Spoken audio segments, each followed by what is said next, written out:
বাবা, আমি ছোট্ট একটা কথা বলবো আপনাদের সামনে। আমাকে সরকার সব তো জানেই, চানকারপুল নামে একটা জায়গা আছে আমাকে ঢাকা। এই চানকারপুলে একটা পাগল থাকতো, তার নাম হলো করিম চাচা, ছিল না? আমি ওনার একটা ছবি পাইছি, আমার আসন রুমে আছে। তোনার গায়ে কোনো পোশাক নেই। হ্যাঁ, বসো। এই জন্য জালালউদ্দিন রুমি একটা কথা বলছে, বাবা আমি অনেক মানুষ দেখেছি, তাদের মধ্যে কোনো পোশাক দেখি নাই। অনেক দামি দামি পোশাক দেখি, তার মধ্যে কোনো মানুষ দেখি নাই।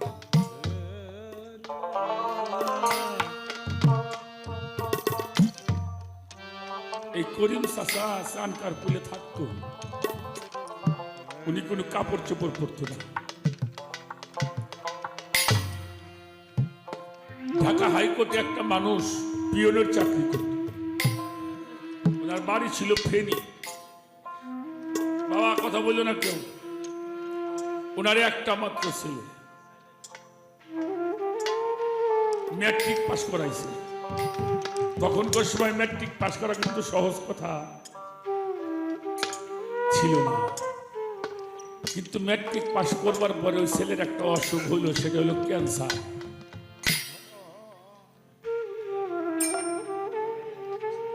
বাচ্চা বসো, বসো বাবারা, কথা কই না বাবা। ধর্মের মূল জায়গাটাই আমরা বাজান একবারও খুঁজতে যাই না। ধর্মটার নাম হলো শান্তি। ইসলামটা মানে কি? হ্যাঁ, শান্তি দেখি বাইরে না আমার ঘরে। হ্যাঁ, এই ঘরটাই যদি শান্তি না থাকে, কোথাও আমি শান্তি। আমার ফরিদপুরের একজন সাধক ছিলেন, আসাদ পোয়েট্রি সাধক। উনি একটা গানের মধ্যে লিখছে, করবি যদি ভালোবাসা আগে নিজের বাসা সাজাই। শ্যামলা কুচি মানুষটার ভিটে বাড়ি জায়গা জমি যা ছিল বাবা, বিক্রি করে ছেলের চিকিৎসা করছে। তখন তো ক্যান্সারের চিকিৎসা এত। পরে ডাক্তাররা বলছে, বাবা ও যে কয়দিন বাইসে থাকে, আগে তো যে অসুখ হইলে সাগু খাওয়াইত, এই পাতলা কিছু জিনিস খাওয়াবেন যে কয়দিন মালিক রাখে, এছাড়া আমাদের আর কিছু করার। যার একটা মাত্র ছেলে, সব শেষ।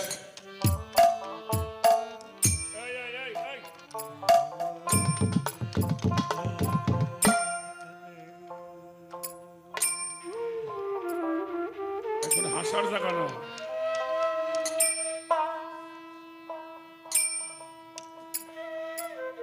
যার একটা মাত্র ছেলে, আর ডাক্তার যদি কয়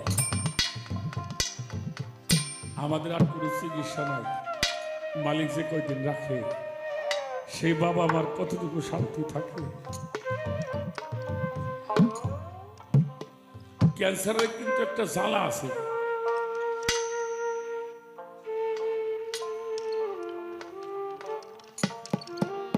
দুইজনে মাঝখানে সন্তানকে শোয়াই রাখে। ছেলে তো আর ছোট না। এরকম শীতের দিন ওর ওই ক্যান্সারের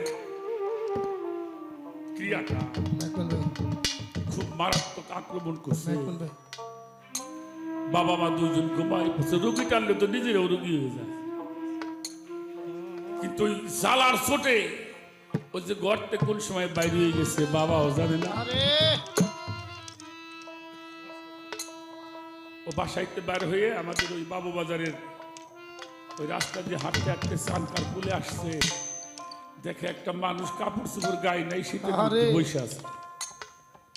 এরকম দেহ তো, ও তো নাবালক না।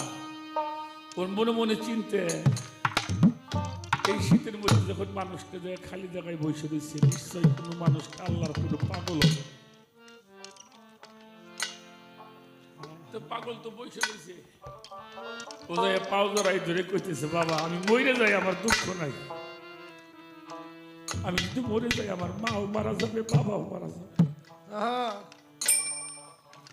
আমার বিশ্বাস তুমি আল্লাহর বন্ধু হবা, তুমি কিছু কইলে আল্লাহ শুনবো, তুমি কিছু কও না। আদি এমন একটা লাথি মারছে, ড্রেনের মধ্যে যেয়ে পড়ছে, করিম সাইটে গেছে, ওই ড্রেনের মধ্যে পড়ছে, পানি পুনি মাখাই গেছে,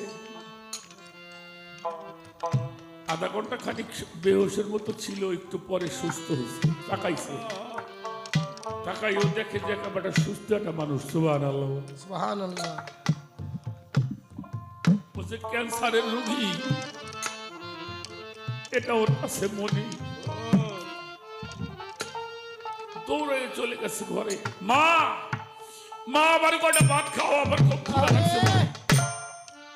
চুপ করছে, কি ব্যাপার, তুই কই গেছিলি, তুই ভাত খাবার চাস, তোর তো ভাত খাওয়ানো যাবে না, নরম কিছু খাইতে হবে তোর। কইল মা তুমি চিন্তা করো না, আল্লাহর ওলি করিম চাচা আমার লাগতে গেছে, মা আমি ভালো হয়ে গেছি, মা আমি ভালো হয়ে গেছি, আর আমার ক্যান্সারের কিছু নাই, মা। কি যে মা, আল্লাহর ওলি রে যে কি